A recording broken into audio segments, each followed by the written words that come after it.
சமூக அறிவியல் பேரவை மற்றும் வெங்காயம் பதிப்பகம் இணைந்து நடத்தக்கூடிய இந்த நூல் அறிமுக விழாவினுடைய தலைமை பொறுப்பை ஏற்று ஒரு அருமையான உரையை ஆற்றி அமர்ந்திருக்கக்கூடிய ஐயா ரா ஜெயபால் சண்முகம் அவர்களே, வரவேற்புரையை ஒரு நன்றியுரையாக சொல்லியிருக்கக்கூடிய அருமைக்குரிய தம்பி நம்முடைய ஸ்டுடியோ சரவணன் அவர்களே, நிகழ்வில் முன்னிலை ஏற்று ஒரு அருமையான பாடலை பாடி அமர்ந்திருக்கக்கூடிய ஐயா மருத்துவர் சந்திரன் அவர்களே, தோழர் கருப்பையா அவர்களே, தோழர் அலபுரப் அவர்களே, தோழர் இக்லாஸ் உசேன் அவர்களே, அதே போல் எனக்கு முன்னால் உரையாற்றி இங்கே அமர்ந்திருக்கக்கூடிய திராவிட இயக்க தமிழர் பேரவனுடைய துணை பொதுச் செயலாளர் வழக்கறிஞர் ராம வைரமுத்து அவர்களே, எனக்கு பின்னால் உரையாற்றிருக்கக்கூடிய திராவிட இயக்க தமிழர் பேரவனுடைய பொதுச் செயலாளர் ஐயா சிற்பி செல்வராஜ் அவர்களே, நன்றியுரை ஆற்றிருக்கக்கூடிய வழக்கறிஞர் அமர்நாத் அவர்களே, ஏற்புரை ஆற்றிருக்கக்கூடிய தோழர் சொக்கலிங்கம் அவர்களே, அதே போல் இந்த நிகழ்விலே கலந்து கொண்டிருக்கக்கூடிய ஐயா சொக்கலிங்கம் அவர்களுடைய பெற்றோர்களே, திராவிட இயக்க பேரவையினுடைய தோழர்களே, திராவிடர் கழகத்தினுடைய தலைமை கழக அமைப்பாளர் அருமைக்குரிய அண்ணன் செல்வம் அவர்களே, மாவட்ட செயலாளர் சுரேஷ் அவர்களே, தோழர்களே, உங்கள் அனைவருக்கும் இந்த இனிய வேளையில் என்னுடைய வணக்கங்களை தெரிவித்துக் கொள்கின்றேன். பெரியாரின் இரங்கல் உரைகள் என்ற இந்த புத்தகம் தொகுத்து கொடுத்துருக்கக்கூடிய தோழர் இக்லாஸ் உசேன் அவர்கள், நம்ம நிறைய கேள்விப்பட்டிருக்கிறோம். தந்தை பெரியாருடைய அந்த இரங்கல் உரைகள் என்பது எவ்வளவு தனித்துவமானது என்பதை பற்றியெல்லாம் நிறைய செய்திகள் கேள்விப்பட்டிருக்கிறோம். இன்றைக்கு அன்னை மணியம்மையார் அவர்களுடைய 105வது பிறந்தநாள். திராவிடர் கழக தலைவர் ஐயா ஆசிரியர் வீரமணி அவர்கள் தமிழ்நாடு முழுவதும் இன்றைக்கு மணியம்மையாருடைய அந்த பிறந்தநாள் என்பதை மக்கள் மத்தியிலே கொண்டு சொல்லுங்கள் என்ற வகையிலே அன்னை மணியம்மையார் அவர்களை பற்றி பல்வேறு செய்திகளை நாம் சொல்லி கொண்டிருக்கும் பொழுது, இந்த இரங்கல் உரை என்று வருகின்ற பொழுது அன்னை நாகம்மையார் அவர்கள் மறைந்த பொழுது தந்தை பெரியார் எழுதியிருக்கக்கூடிய அந்த இரங்கல் அறிக்கை என்பதை நாமெல்லாம் ஏற்கனவே படித்திருக்கிறோம். ஒரு மிகச்சிறந்த இலக்கியமாக ஐயா அவர்கள் அதில் மிக தெளிவாக நாகம்மையார் அவர்களுடைய அந்த இரங்கல் அறிக்கையிலே குறிப்பிட்டிருப்பார்கள். அதே போல் பல்வேறு இரங்கல் உரைகளை பற்றி நாம் கேள்விப்பட்டிருக்கக்கூடிய நிலையில் மொத்தம் 67 தலைவர்கள் தோழர்கள் அவர்களை பற்றிய ஒரு தொகுப்பான இந்த புத்தகம் என்பது இருக்கிறது. இந்த புத்தகத்தில் நான் ஏற்கனவே சொன்னதைப் போல அறிந்த இரங்கல் உரைகள் சில நாம் அறிந்திருந்தாலும் கூட அறியாத இரங்கல் உரைகள், இரங்கல் அறிக்கைகளை பற்றிய ஒரு தொகுப்பாக இந்த தொகுப்பு இருப்பது மிக சிறப்பாக இருக்கிறது. தந்தை பெரியாரின் சிந்தனை என்பது தமிழ் சமூகத்தில் தனித்துவமானது. அவரின் பொதுவாழ்வு என்பது மனித சமூகத்தின் சமத்துவத்தை நிலைநாட்டுவதற்காக தன்னாலான அனைத்து வழிமுறைகளையும் பயன்படுத்தியவர் என்று பதிப்புரையில் குறிப்பிடக்கூடிய தோழர் இக்லாஸ் உசேன் அவர்கள், பெரியாரின் இரங்கல் உரை என்ற இந்த நூலானது பெரியார் பொதுவாழ்வுக்கு தம்முடன் பயணித்த தலைவர்களின் மரணம் பற்றி பேசுகிறது, தான் அறிந்த இந்திய தலைவர்கள் பற்றி பேசுகிறது, ஒரு சில உலகத் தலைவர்களுடைய மரணம் பற்றியும் பேசுகிறது என்று இதனுடைய பதிப்புரையிலே கொடுத்திருக்கிறார். உண்மையிலேயே ஐயா அவர்கள் அந்த இரங்கல் அறிக்கை என்று வருகின்ற பொழுது ஒரு எப்படிப்பட்ட தன்மையோடு அவர்கள் கொடுத்திருக்கிறார்கள் என்ற அந்த வரலாற்று செய்தியெல்லாம் நம்மளுக்கு வந்து கிடைக்குது. அது மட்டுமல்ல, ஒரு 100 வருஷத்துக்கு முன்னாடி தமிழ்நாடு எப்படி இருந்தது என்பதையும் நாம் இந்த நூலின் வழியாக அறிந்து கொள்ள முடிகிறது.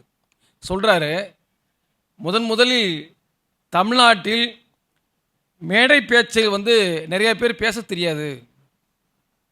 ராஜாஜி அவர்களே மேடையில் பேசும்பொழுது என்ன பேசினாராம், ஒரு வீடு இருக்குது, வீடு பிரித்து கிடக்குன்னு சொல்லணும். அதுக்கு பதிலாக அவர் பேசும்போது சொன்னாராம் ராஜாஜி, வீடு பிரித்து கிடக்கு அன்று சொல்வதற்கு தெரியாமல் வீடு அவுத்து கிடக்குன்னாராம். அதை அந்த அளவுக்கு தலைவர்கள் என்று சொல்லக்கூடியவர்களே இருந்தாங்க. அப்போ முதலில் இந்த மேடை பேச்சை மிக சிறப்பாக பேசியவர் என்று சொல்கின்ற பொழுது ஐயா அவர்கள் சொல்கிறார்கள், அந்த வரதராஜ நாயுடு அவர்களுடைய உரையை பற்றி மிக சிறப்பாக சொல்லியிருக்கிறார். டாக்டர் வரதராஜ நாயுடு அவருடைய அந்த பிறப்பும் முடிவும் என்று சொல்லக்கூடிய இந்த இரங்கல் உரை நான் இதுவரை படிக்காத இரங்கல் உரை. அந்த இரங்கல் அறிக்கையில் ஐயா சொல்கிறாங்க, பல்வேறு செய்திகளை சொல்லும்போது, பொதுவாழ்வில் நாயுடு அவர்கள் அடைய வேண்டிய நிலையை அடைய முடியாமல் போய்விட்டது. அதற்கு காரணம் பார்ப்பனர் அல்லாதவராக இருந்தும் அடிக்கடி பார்ப்பனரை எதிர்த்ததும் தான். வரதராஜ நாயுடு அவர்கள் மிகப்பெரிய பொறுப்புக்கு போயிருக்கணும் காங்கிரஸில், ஆனால் அவர் போக முடியல. அதற்கான காரணம் அவர் பார்ப்பனர் அல்லாதவர் என்றது ஒரு காரணம். இன்னொரு காரணம் பார்த்தீங்கன்னா அவர் அடிக்கடி பார்ப்பனரை எதிர்த்தது என்று சொல்வது அந்த செய்தியை சொல்கிறார். அது மட்டுமல்ல, தான் பொது வாழ்க்கையில் வருவதற்கு மிக அடிப்படையாக இருந்தவர் டாக்டர் வரதராஜு நாயுடு என்பதை சொல்கிறார். 1914 திருப்பூரில் பிரபஞ்சமித்திரன் என்ற பத்திரிகையை துவக்கினார். வரதராஜ நாயுடு 1914 ஒரு பத்திரிகையை துவக்கியிருக்கிறாரு. அப்போதிருந்து எனக்கு தெரியும் என்பதை சொல்லிவிட்டு, அந்த காலத்தில் இருந்த தலைவர்களிலேயே நாயுடு பேச்சு என்றால் தான் பெரும் கூட்டம் கூடும். அது ராஜாஜி அவர்கள் பேசுகின்ற கூட்டமானாலும் சரி, பெரும் கூட்டம் வர வேண்டும் என்றால் முதலில் டாக்டர் நாயுடு அவர்களை கொஞ்ச நேரமாவது பேசவிட வேண்டும் என்ற நிலை இருந்தது. ராஜாஜி பேசுறதுக்கு முன்னாடி அவருக்கு கூட்டம் வேணும்னா முதல்ல வரதராஜ நாயுடு அவர்களை பேச விட்ட பிறகு தான் அவரை பேச விடுவாங்க. அந்த அளவிற்கு அவர் பேசக்கூடியவர். அது மட்டுமல்ல, டாக்டர் நாயுடு அவர்களுடைய பேச்சு மக்களை வசப்படுத்தக்கூடிய, உணர்ச்சி ஊட்டக்கூடிய பேச்சாகும். உங்களுக்கெல்லாம் அதிசயமாக இருக்கும், நான் பேச அவரிடமிருந்து தான் கற்றுக்கொண்டேன் என்று சொன்னால் அது உண்மைன்னு சொல்கிறார். தந்தை பெரியார் அவர்களுடைய அந்த இரங்கல் அறிக்கை என்று வருகின்ற பொழுது எவ்வளவு செய்தியை அந்த காலகட்டத்தில் எப்படி இருந்தது நாம் கேள்விப்பட்டிருக்கிறோம். கல்கி கிருஷ்ணமூர்த்தி அவர்கள் தந்தை பெரியாருடைய அந்த பேச்சை பற்றி சொல்கின்ற பொழுது கதாகாலட்சி மாதிரி இருக்கும். அவருடைய உரையிலே பழமொழிகள் வரும், கதை வரும், பல்வேறு செய்திகள் வரும், சிந்தனை ஊற்றாக இருக்கும் என்று சொல்லி நம்முடைய எதிர்த்தரப்பில் இருக்கக்கூடிய அந்த பார்ப்பனரான கல்கி கிருஷ்ணமூர்த்தி அவர்களே வியந்து வியந்து பாராட்டக்கூடியது தந்தை பெரியார் அவர்களுடைய அந்த உரை என்பது. அந்த உரையை ஆற்றக்கூடிய தலைவர் தந்தை பெரியார் அவர்கள் சொல்கிறார், ஆரம்ப காலகட்டங்களில் நான் டாக்டர் வரதராஜ நாயுடு அவர்கள் பேசுவதை கேட்டு நான் கற்றுக்கொண்டேன் என்று சொல்லக்கூடிய அளவிற்கு இந்த இரங்கல் உரை பல்வேறு செய்திகளை குறிப்பிட முடிகிறது. அது மட்டுமல்ல, மக்கள் தான் அவர் சொல்கிறாருங்க, தலைவர்களுக்கே பஞ்சமில்லை, ஏராளமாகத்தான் வருகிறார்கள், ஆனால் மக்கள் தான் அவர்களிடத்தில் நம்பிக்கை வைப்பதில்லைங்கிறார். வரதராஜ நாயுடு அவர்களை பற்றி சொல்கின்ற பொழுது நிறைய தலைவர்கள் வர்றாங்க, ஆனால் மக்களிடத்தில் நம்பிக்கை வைக்கக்கூடிய தலைவர்கள் நிறைய பேர் வரவில்லை என்பதையெல்லாம் ஐயா அவர்கள் அந்த இரங்கல் அறிக்கையிலே குறிப்பிட்டிருப்பதை பார்க்க முடிகிறது. அது மட்டுமல்ல, இந்த இரங்கல் புத்தகத்தில் மோதிலால் நேருக்கும் ஐயா இரங்கல் அறிக்கை எழுதியிருக்கிறார், ஜவஹர்லால் நேருவுக்கும் இரங்கல் அறிக்கை எழுதியிருக்கிறார். அந்த மோதிலால் நேருவுக்கு எழுதிய இரங்கல் அறிக்கையிலே ஐயா பெரியார் அவர்கள் குறிப்பிடுகிறார்கள், பெரிய நேரு போயிட்டாரு, சின்ன நேரு இருக்கிறாரு, சின்ன நேரு வளர்த்துருக்கிறாரு, தன்னுடைய பொது வாழ்க்கையில் பின்னாடி வருவதற்கான ஒரு அடிப்படையை கொடுக்கக்கூடியவராக மோதிலால் நேரு அவர்கள் ஜவஹர்லால் நேருவை வளர்த்திருக்கிறார்கள் என்று சொல்லி அவருடைய இறப்பு என்பது ஒரு சொல்கிறாரு. இந்த தகவலில் சொல்கிறாரு, மனிதர்களுடைய சராசரி வயது அன்றைய காலகட்டத்தில் இந்தியாவில் 23. 1930 எழுதுகிறார் ஐயா தந்தை பெரியார். இன்றைக்கு இந்தியாவினுடைய சராசரியினுடைய வயசு 23. ஆனால் மோதிலால் நேரு அவர்கள் தன்னுடைய 80வது வயதிலே மறைந்திருக்கிறார். அப்போ 4 மடங்கு வாழ்ந்துட்டார் அவர். சராசரி மனுஷன் வாழ்கிறத விட 4 மடங்கு வாழ்ந்துட்டார். அதனால் போய் சேர்றதுனால பிரச்சனை இல்லை. பல இரங்கல் அறிக்கைகளை பார்த்தீங்கன்னா ஒரு குறிப்பிட்ட வயதிற்கு பின்னால் அவர்கள் இறந்தது குறித்து நாம் வருத்தப்பட வேண்டியதில்லை என்பதை மிக தெளிவாக சொல்கிறார். ஏனென்னு கேட்டால், நம்மளுடைய புத்தருடைய வாழ்க்கை வரலாறு நாம் படிச்சிருக்கிறோம். ஒரு பெண் தன்னுடைய ஒரே மகனை இழந்த பெண் ஐயா இப்படி என்னுடைய மகன் இறந்து விட்டான் என்று கதறி அழுதபோது, அப்பொழுது புத்தரவர்கள் போமா நீ போய் சாகாதவங்க வீட்டில் போய் கடுகு வாங்கிட்டு வா என்று சொல்லி அனுப்பதியும், அந்த அம்மா போய் ஒவ்வொரு வீடாக கேட்க, இல்லை எங்கள் வீட்டில் ஒருத்தங்க இறந்துருக்காங்க, அம்மா இறந்துருக்காங்க, அப்பா இறந்துருக்காங்க, பிள்ளை இறந்துருக்காங்க என்று மாற்றி மாற்றி சொன்னதை கேட்டு கடைசியிலே தெளிவுபெற்றதாக வரக்கூடிய கதை போல தந்தை பெரியார் அவர்கள் சொல்கிறார், இந்த வாழ்க்கை என்பது ஒரு குறிப்பிட்ட காலம்தான், குறிப்பிட்ட வாழ்க்கை என்பது இந்த வாழ்க்கையை நிறைவாக வாழ்ந்து மற்றவர்களுக்கு பயன்படக்கூடிய வகையில் வாழ்ந்தால் அவர்களுடைய வாழ்க்கை என்பது மிக அருமையானது. எனவே அந்த வகையில் அவர்களை நம்ம பயன்படுத்திக்கலாங்கிற மாதிரி சொல்கிறேன். அது மாதிரி செத்தவங்க எல்லாருக்கும் இரங்கல் கூட்டம் போடுறமான ஒரு கேள்வி கேட்குறாரு. நம்மளை சுற்றி எத்தனையோ பேர் சாகுறாங்க, அப்படி சாகிறவங்க எல்லாருக்கும் நாம் இரங்கல் அறிக்கை கொடுக்குறோமா, இரங்கல் கூட்டம் போடுறோமா? அப்படி இரங்கல் கூட்டம் போடுற அளவுக்கு யாருக்கு இரங்கல் கூட்டம் போடுகிறோம் என்று தந்தை பெரியார் ஒரு கேள்வியை கேட்குறார். நம்மளே யோசிச்சு பார்த்தோம்னா, அவர் சொல்றாரு, பெரிய பணக்காரன். அந்த ஊர்லயே வந்து கோடி கோடியா வச்சிருக்கான். அவன் செத்து போனா யாராவது இரங்கல் உரை போடுறாங்களா? இரங்கல் கூட்டம் பணக்காரங்கிறதுக்காக நடக்குதா? அப்படின்னு கேட்குறாரு. இல்ல. அதற்கு மாற்றாக யாரெல்லாம் பொதுத் தொண்டு செய்கிறார்களோ அவர்களுக்கு தான் இரங்கல் கூட்டம் போடுறோம் என்ற கருத்தை வந்து சொல்றார். மறைந்து போகும் ஒவ்வொருவருக்கும் நாம் இம்மாதிரி கூட்டமாக கூடி அனுதாபம் தெரிவித்துக் கொண்டிருப்பதில்லை. இறந்து விட்டாரா அவர், சரி இது இயற்கைதான், முடிந்து விட்டது, இறந்து விட்டார், இதற்கென்ன செய்யலாம் என்பதோடு பெரும்பாலருடைய முடிவை பற்றி நாம் கவலைப்படாமல் இருந்து விடுவோம். வேறு சிலருடைய மறைவுக்காகத்தான் நாம் பொதுக்கூட்டம் கூட்டி அனுதாபம் தெரிவித்துக் கொள்கிறோம் அப்படிங்கிறத சொல்லிவிட்டு அதுக்கு வந்து சொல்றாரு, தனக்கென என்று செய்து கொள்வதெல்லாம் பொது தொண்டால் தான், பெரும் பெருமையும் புகழும் தான். இதை அநேகம் பேர் உணர்வதில்லை. பொது தொண்டின் இவ்வுண்மை தத்துவத்தை உணராது நமக்கேன் இந்த தொல்லை என்று ஒதுங்கியிருந்து விடுகிறார்கள். இந்த எண்ணம் மாற்றுப்பட்டாக வேண்டும் என்று சொல்கிறேன். அடிப்படையில் பார்த்தா நம்மளாம் வர்றோம், ஒரு வகையில் பார்த்தா நம்மளை கேலியாக பார்க்குறானுங்க. இப்போ என்னடா பொது தொண்டுங்கிறான், மேடையில் போய் பேசுகிறான், என்னத்தையாவது புத்தகத்தை படிச்சுக்கிறாங்க, மாற்றி மாற்றி ஏதாவது கூட்டம் நடத்துகிறாங்க, இப்படி அலைஞ்சிக்கிட்டு இருக்காங்களேன்னு சொல்லி பார்க்கக்கூடிய ஒரு தன்மை இருக்குது.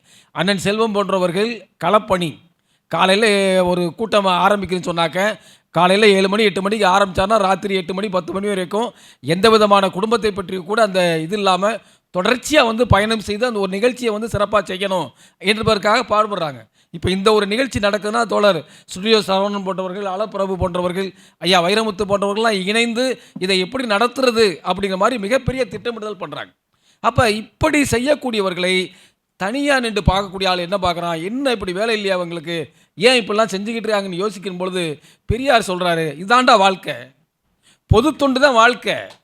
உனக்கு உண்மையிலே மகிழ்ச்சி வேணும், உனக்கு வந்து இந்த வாழ்க்கைக்கு ஒரு அர்த்தம் வேணும்னா இந்த பொதுத்தண்டை செய்யின்னு சொல்கிறார். அந்த பொதுத்தண்டை செய் என்பதற்கு இந்த இரங்கல் அறிக்கையை தந்தை பெரியார் அவர்கள் பயன்படுத்துகிறார். பயன்படுத்தி எப்படியெல்லாம் அவர்கள் மக்களுக்கு உழைத்தார்கள், அதனால் அவர்கள் வந்து எப்படி அவர்கள் புகழ் பெற்றார்கள் என்பதையெல்லாம் அவர் சொல்கிறார். அது மட்டுமல்ல, நிறைய பேர் வந்து மோட்சத்துக்கு போகிறதுக்காக தான் வந்து வாழ்க்கையை வாழ்கிறோம்னு சொல்கிறான். பஜனை செய்வதனாலேயே ஒரு அயோக்கியனுக்கு மோட்சத்தில் இடம் கிடைத்துவிடும் என்றால் ஒன்று அது பொய்யாக இருக்க வேண்டும், அல்லது அப்படி இடம் தேடி கொடுக்கும் கடவுள் ஒரு பித்தலாட்ட கடவுளாக இருக்க வேண்டும். மோட்சத்துக்கு போகிறேன்னு சொல்லி ஒரு அயோக்கியன் வந்து உனக்கு வந்து கொடுக்குறான்னா அந்த கடவுளுடைய யோக்கியதை என்ன? நல்லவனாக இருந்தால் அவன் என்னை வந்து கும்பிடவே வேணாமாப்பா, டைரெக்டாக நான் மோட்சத்துக்கு அனுப்பிச்சிடுறேன். கெட்டவனாக இருந்தால் அவன் எனக்கு எவ்வளோ கொடுத்தாலும் பரவாயில்ல, நான் வந்து மோட்சத்துக்கு அனுப்ப மாட்டேன்னு சொல்லணும். அப்போ என்ன கடவுள் தன்மையை வந்து ஒரு பித்தலாட்டமாக இருக்கிறது என்று இந்த இதில் வந்து சொல்கிறாங்க. அது மட்டுமல்ல, உலக அளவில் இருக்கக்கூடிய பல்வேறு செயல்பாடுகளை சொல்லக்கூடிய ஐயா அவர்கள் லெனினுடைய தங்கை இறந்ததுக்கு வந்து இரங்கல் அறிக்கை கொடுத்துருக்கிறாருங்க.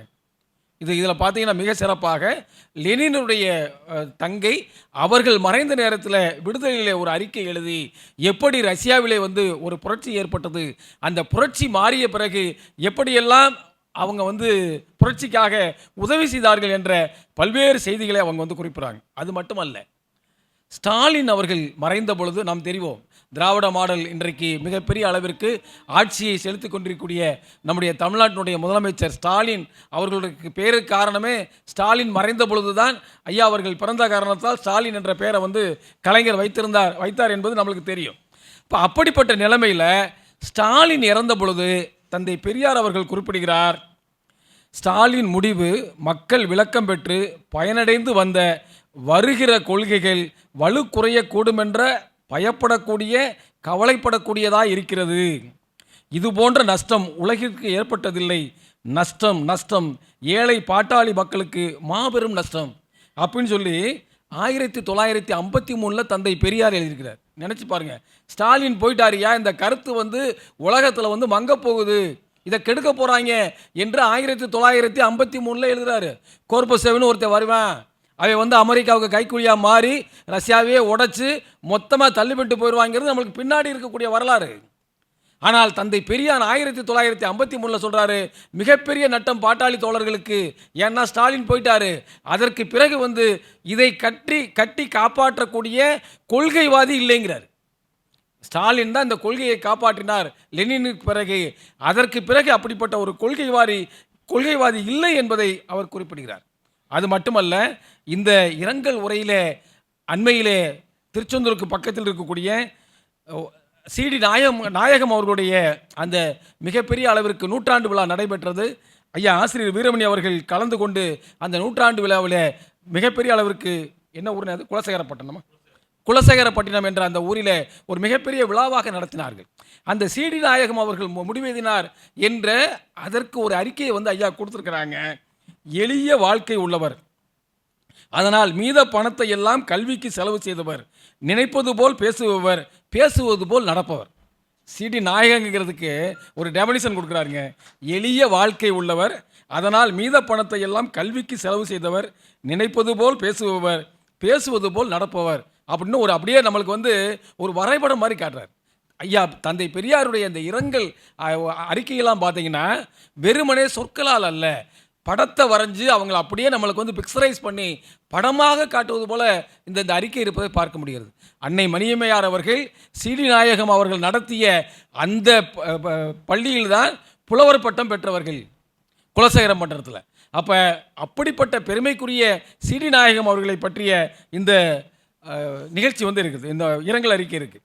இது மாதிரி நிறைய செய்திகள். சார் ஏடி பன்னீர்செல்வம் தந்தை பெரியார் அவர்கள் சொல்கிறார், நான் என்னுடைய மனைவி இறந்த பொழுது இப்படி அழுததில்லை, என்னுடைய அம்மா இறந்த பொழுது நான் இப்படி அழுததில்லை, ஆனால் சரி ஏடி பன்னீர்செல்வம் அவர்கள் மறைந்த பொழுது அப்படி ஒரு அழுகையும் எனக்கு ஒரு மிகப்பெரிய கவலையுமாக மாறியது என்று சொல்லுகின்ற பொழுது என்ன சொல்கிறாருன்னா, என் மனைவி முடிவெய்த போதும் நான் சிறிது மனம் கலங்கவில்லை, ஒரு சொட்டு கண்ணீர் வடிக்கவில்லை.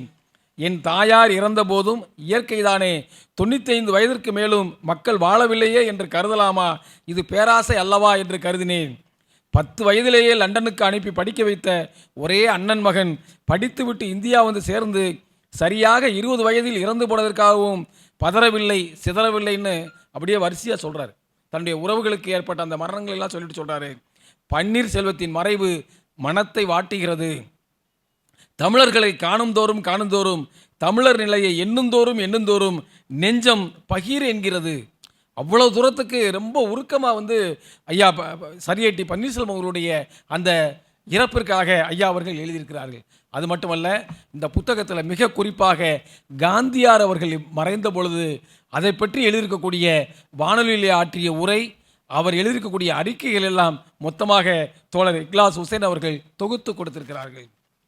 தந்தை பெரியார் அவர்கள் காங்கிரஸை விட்டு வெளியே வருகின்ற பொழுது ஒரு செய்தியை சொல்கிறார், நான் காங்கிரஸை ஒழிப்பேன், காந்தியை ஒழிப்பேன்கிறார். அவருடைய கொள்கை திட்டங்களில் ஒன்று காந்தியை ஒழிப்பேன் அப்படி சொல்கின்ற பொழுது சொல்கிறார், இந்த காந்தி என்ற பெயரை வச்சுக்கிட்டு பல வேலைகளை இங்கே பார்ப்பாங்க, அதனால் இந்த காந்தி என்ற அந்த தத்துவத்தை ஒழிக்க வேண்டும் என்பதுதான் அடிப்படையாக தந்தை பெரியார் அவர்கள் சொல்கிறார்கள். அப்படி சொல்லியவர் 1948 பார்ப்பனான அந்த கோட்சே என்பவரால் சுட்டுக் கொல்லப்பட்ட போது அவர் எவ்வளவு மனம் பதறியிருக்கிறாரு, எவ்வளவு வந்து அந்த வேதனையை வந்து கொட்டியிருக்கிறார் என்பதை அந்த இரங்கல் அறிக்கையில் நீங்கள் வாசித்து பார்த்தால் தெரியும். ஒரு மனுஷன் ஏதோ தொடர்ச்சியாக தான் சொல்லக்கூடிய செய்திகளை தொடர்ச்சியாக செய்து கொண்டிருந்தவர், அந்த யாருக்காக பாடுபட்டாரோ அவர்களாலேயே சுட்டுக் கொல்லப்பட்ட அந்த கொடுமை என்பது நிகழ்ந்திருக்கிறது என்பதை பற்றியெல்லாம் நிறைய செய்திகளை வந்து அதை வந்து குறிச்சிருக்கிறாங்க. அது மட்டுமல்ல, அண்ணல் அம்பேத்கர் அவர்கள் மறைந்த பொழுது உலகத்திலேயே மிகப்பெரிய அறிவாளியாக இருந்த அண்ணல் அம்பேத்கர் அவர்கள் மறைந்தார்கள் என்பதை குறிப்பிட்டு ஒரு இரங்கல் அறிக்கையை மிக தெளிவாக ஐயா அவர்கள் கொடுத்திருக்கிறார்கள். அந்த இரங்கல் அறிக்கை என்பது இருக்கிறது. அந்த இரங்கல் அறிக்கையில் முடிக்கும்போது சொல்கிறாரு, சந்தேகமாக இருக்கிறது, அண்ணல் அம்பேத்கர் அவர்களுடைய மரணம் என்பது திடீரென்று அறிவிக்கப்பட்டிருக்கிறது, நமக்கு ஒரு சந்தேகத்தை ஏற்படுத்துகிறது என்ற ஒரு குறிப்போடு அந்த இரங்கல் அறிக்கையை கொடுத்துருக்குறாங்க. அது மட்டுமல்ல, நிறைய இதில் வந்து பார்த்தீங்கன்னா ஒவ்வொரு இயக்க தோழர்கள் தன்னோடு பணியாற்றிய பல தோழர்கள் மறைந்த பொழுது அவர்களை பற்றியெல்லாம் பல்வேறு செயல்பாடுகளை உள்ளடக்கி இந்த இரங்கல் உரை என்பது இருப்பதை பார்க்கிறது. அது மட்டும் இல்லைங்க, ஐயா அவர்கள் தன்னுடைய அம்மா இறந்தப்ப எழுதியிருக்கக்கூடிய அந்த இரங்கல் அறிக்கையை நீங்கள் படித்து பார்த்தீங்கன்னா அவ்வளவு நக்கலுங்க, அவ்வளவு நயாண்டிங்க. உண்மையிலேயே வந்து அந்த அம்மா எப்படி இருந்தாங்க, எப்படி கஷ்டப்பட்டாங்க, எப்படி வந்து சம்பாரித்த பிறகு அவங்க வந்து எப்படி பக்திமானம் ஆறினாங்க, பக்திமானம் ஆன பிறகு என்னென்னலாம் பண்ணாங்க, எந்தெந்த கோயிலுக்கு போனாங்க, எப்படியெல்லாம் பாபாங்க வந்து வீட்டில் வந்து உட்காந்து சாப்பிட்டாங்க என்கிற கதையை பூரா அப்படியே வரிசையாக வந்து சொல்லிக்கிட்டே வர்றார். அந்த அம்மாவும் பார்த்தீங்கன்னா நல்ல ஒரு வயதில் 80 வயதுக்கு மேலே தான் இறக்குறாங்க. அப்படி 95 வயது, எப்படி தந்தை பெரியார் அவர்கள் 95 வயதில் இறந்தார்களோ அதை போல தந்தை பெரியார் அவருடைய அம்மாவும் 95 வயசில் தான் மறைஞ்சிருக்காங்க. அப்போ 95 வயசில் மறைஞ்சார்கள் என்று சொல்லும்போது அந்த பழைய கணக்கு சொல்கிறாரு. இந்தியாவினுடைய சராசரி வயசு 23, இந்த அம்மா 95 வயசில் இறந்துருக்காங்க, 5 மடங்கு வாழ்ந்துருக்காங்க. சராசரி வயசை விட 5 மடங்கு வாழ்ந்துருக்காங்க. இதுக்கு போய் நான் அழுவது வந்து எந்த வகையில் வந்து நியாயம் கிடையாது. அப்போ அவர்களுடைய வாழ்க்கையை எடுத்துக்கொண்டு அந்த வாழ்க்கையிலிருந்து நான் பெற்றுக்கொண்டிருக்கக்கூடிய அந்த கருத்துக்கெல்லாம் சொல்லி எப்படியெல்லாம் அவர்கள் ரொம்ப இயல்பாக சொல்கிறாங்க. பெரிய பணக்கார வீட்டுக்காரம்மா எங்கள் அம்மா, எங்கள் அப்பா வந்து கஷ்டப்பட்டு வண்டி ஓட்டுறவர். அப்போ வந்து எப்படி வந்து ஒவ்வொரு அவங்களுடைய அந்த படிநிலை மாறினது. அந்த மண்டிக்கடை வெங்கடநாயக்கனாக இருந்தவர், அப்புறம் வந்து ஒவ்வொரு கடையாக இப்படிலாம் மாறுறங்கிறத வந்து இலக்கிய நயத்தோடு மிக அருமையாக நீங்கள் வந்து சொல்கிறீங்க. கதை கவிதையை விட மிக அழகாக இலக்கியத்தோடு தந்தை பெரியார் அவர்கள் தன்னுடைய தாயை பற்றி எழுதியிருக்கக்கூடிய அந்த இரங்கல் அறிக்கை என்பது இதில் இருக்கிறது. ஐயா ஆசிரியர் அவர்கள் அடிக்கடி சொல்வார்கள், தந்தை பெரியாருடைய அந்த இரங்கல் உரைகள் என்பதெல்லாம் மிகப்பெரிய இலக்கியங்கள், மீண்டும் மீண்டும் நாம் படிக்க தூண்டுகின்ற இலக்கியங்கள் என்று சொல்லக்கூடிய வகையிலே இருக்கக்கூடிய இந்த தொகுப்பு என்பது மிக சிறப்பாக இருக்கிறது. அருமைக்குரிய நண்பர்களே, இன்றைக்கு தந்தை பெரியாருடைய கொள்கை என்பது மிகப்பெரிய அளவிற்கு இளைஞர்களிடம் போய் சேர்ந்திருக்கிறது. ஆனால் இன்னொரு பக்கத்திலே ஊடகத்தின் வழியாக எப்படியாவது அவரை வந்து கீழே கொண்டு வந்துட முடியுமா, அவருடைய கருத்துக்களை கீழே கொண்டு வந்து விடுமா என்பதற்காக இட்டுக்கட்டிய பொய்யான செய்திகளை பரப்பக்கூடிய ஒரு மிகப்பெரிய கோயபிள்ஸ் கூட்டம் என்பது இன்றைக்கு அவர்கள் வேலை பார்த்து கொண்டிருக்கிறார்கள். அப்படிப்பட்ட நிலையிலே இந்த மாதிரியான பெரியாருடைய இந்த இரங்கல் உரைகள் என்ற இந்த புத்தகம் என்பது உண்மையை அப்படியே பட்டவர்த்தனமாக தந்தை பெரியார் அவர்கள் எப்படிப்பட்ட ஆளுமையை கொண்டவர், எப்படிப்பட்ட மனிதநேயம் கொண்டவர், எப்படிப்பட்ட மாற்றாரையும் மதிக்கக்கூடிய அந்த பண்பை கொண்டவர், அவர் தன்னுடைய கருத்தாலே வேறுபட்டிருந்தாலும் கூட அவர் எப்படி அந்த இரங்கல் அறிக்கையெல்லாம் வாவேஸ் ஐயரை பற்றி எழுதியிருக்கிறார், ராஜாஜியை பற்றி எழுதியிருக்கிறார். அந்த இரங்கல் அறிக்கை, ராஜாஜியை பற்றி எழுதியிருக்கக்கூடிய அந்த இரங்கல் அறிக்கையெல்லாம் பார்த்தால் உண்மையிலேயே தந்தை பெரியார் அவர்கள் ராஜாஜி மேல் வைத்திருந்த அந்த மரியாதை என்பது எவ்வளவு உயர்ந்தது என்பதை நம்மால் அறிய முடிகிறது. அதே போல கம்யூனிஸ்ட் தலைவராக இருந்த அந்த தோழர்களை பற்றியெல்லாம் எழுதியிருக்கிறார். நம்முடைய அஞ்சானஞ்சன் அழகிரியை பற்றி சொல்கின்ற பொழுது, அழகிரிசாமி எனக்கு 30 ஆண்டு நண்பரும் என்னை மனப்பூர்வமாய் நிபந்தனை இல்லாமல் பின்பற்றி வருகின்ற ஒரு கூட்டு பணியாளரும் ஆவாருங்கிறார். பார்ட்னரியாங்கிறார். நம்ம பிஸ்னஸில் தான் பார்ட்னரும்பீங்க, அவர் வந்து கூட்டு பணியாளரியா, எனக்கு வந்து இயக்கத்தில் வந்து கூட்டு பணியாளர் சொல்லிட்டு சொல்கிறாரு, திடீர் என்று நான் புகுத்தும் கொள்கையையும் போடும் திட்டங்களையும் சிறிதும் யோசனையின்றி ஒப்புக்கொண்டு அவைகளை எப்படிப்பட்ட அறிவாளிகள் குயுக்திக்காரர்கள் எதிர்ப்பிலும் மெய்ப்பித்து வெற்றி காணுவார். கொள்கை வேற்றுமை திட்ட வேற்றுமை என்பது எனக்கும் அவருக்கும் ஒரு நாளும் காண முடிந்ததில்லை. ஐயா திடீர்னு சொல்வாராம் ஒன்று, ஆனால் அதை எப்படிப்பட்ட அறிவாளிகள் கூட்டமாக இருந்தாலும் அதை வந்து சொல்லக்கூடிய வலிமை என்பது நம்முடைய பட்டுக்கோட்டை அழகிரிசாமி அவர்களிடம் இருந்தது என்பதை தந்தை பெரியார் அவர்கள் குறிப்பிடுகிறார்கள். அது மட்டுமல்ல, நாம் கேள்விப்பட்டிருக்கிறோம், விருதுநகரிலே காலையிலே ஒரு அவருடைய கழுத்தில் அந்த பழையமா கொட்டு என்று சொல்லக்கூடிய அந்த தப்பட்டையை போட்டுக்கொண்டு மாலையில் வந்து அழகிரிசாமி பேசுவார் என்பதை பட்டுக்கோட்டை அழகிரிசாமி அவர்களே தெரு தெருவாக சென்று விளம்பரம் செய்துவிட்டு மாலையில் அந்த நாற்காலியை போட்டுக்கொண்டு மக்கள் கூடுகின்ற இடத்துல அவரே பேச ஆரம்பித்து தந்தை பெரியாருடைய கொள்கையெல்லாம் பேசினார் என்பது வரலாறு. அப்படிப்பட்ட தலைவர்களுக்கு, அப்படிப்பட்ட தோழர்களுக்கு எந்த விதமான எதிர்பார்ப்பும் இல்லை. எதிர்ப்பு வரும், நமக்கு வந்து துன்பங்கள் வரும். இவையெல்லாம் மீறி இந்த மக்கள் வாழ்வதற்கு, எளிய மக்கள் வாழ்வதற்கு ஒரே தத்துவம் தந்தை பெரியாருடைய தத்துவம். அந்த தத்துவத்தை மக்கள் மத்தியிலே கொண்டு செல்ல வேண்டும். அப்படி கொண்டு செல்கின்ற பொழுது நமக்கு ஏற்படக்கூடிய சாதாரண இன்னல்கள் எல்லாம் பெரிதல்ல. தந்தை பெரியாரின் கொள்கையே பெரிது என்று பாடுபட்ட அத்தனை தோழர்களுக்கும் வீர வணக்கத்தை சொல்லி அத்தனை தலைவர்களையும் வணங்கி வாழ்த்தி இந்த ஒரு அருமையான வாய்ப்பினை வழங்கியிருக்கக்கூடிய திராவிட இயக்க தமிழர் பேரவைக்கு என்னுடைய நன்றியும் சொல்லி விடைபெற்றுக் கொள்கிறேன். நன்றி, வணக்கம். வாழ்க பெரியார், வளர்க பகுத்தறிவு.